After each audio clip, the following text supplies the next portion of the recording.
Hello दोस्तों, welcome है आपका मेरे चैनल दी अनटोल्ड अम्बेडकर में, जहां हम डॉक्टर अम्बेडकर की लिखी उन बातों को उजागर करते हैं जो अब तक किताबों में ही बंद थी। दोस्तों, आज हम बात करेंगे डॉक्टर अम्बेडकर की लिखे एक खास एडिटोरियल के बारे में जिसे उन्होंने अपने मराठी पर जनता में पब्लिश किया था, जिसका टाइटल मराठी में था तीन बड़ी। दोस्तों, ये एडिटोरियल डॉक्टर अम्बेडकर ने 13 अप्रैल 1931 में पब्लिश किया था।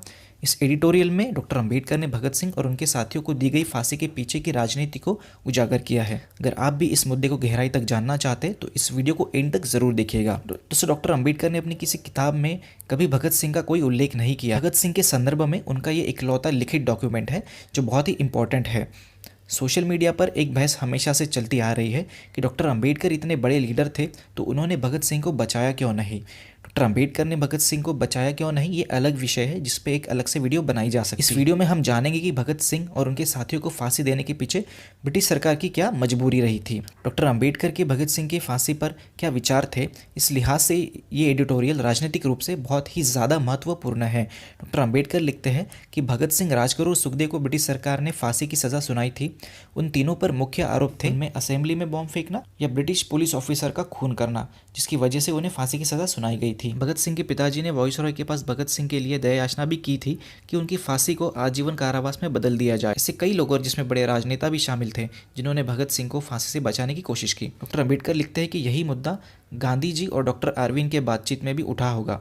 भगत सिंह, राजगुरु और सुखदेव ने फांसी से बचने के लिए कोई अपील नहीं की थी।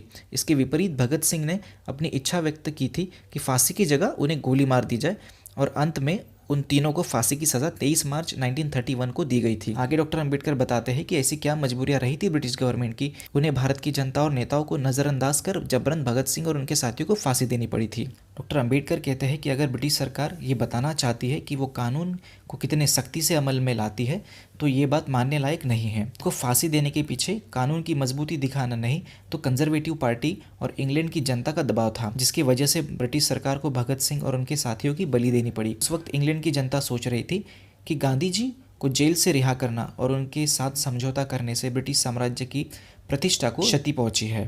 कंजर्वेटिव पार्टी के नेताओं ने इंग्लैंड में लॉर्ड आर्विन की सरकार के विरोध में इंग्लैंड की जनता को भड़काना शुरू कर दिया था। ऐसे हालत में लॉर्ड आर्विन और उनकी सरकार भगत सिंह और उनके साथियों को जीवन दान दे देते तो ये उनके और उनके पार्टी के लिए बहुत ही नुकसानदायक होता और इंग्लैंड की जनता उनके और उनके पार्टी के खिलाफ विद्रोह करती। कंजर्वेटिव पार्टी को गलत साबित करने और इंग्लैंड की जनता का भरोसा जीतने के लिए लॉर्ड आर्विन को भगत सिंह और उनके साथियों को फांसी की सजा देनी पड़ी।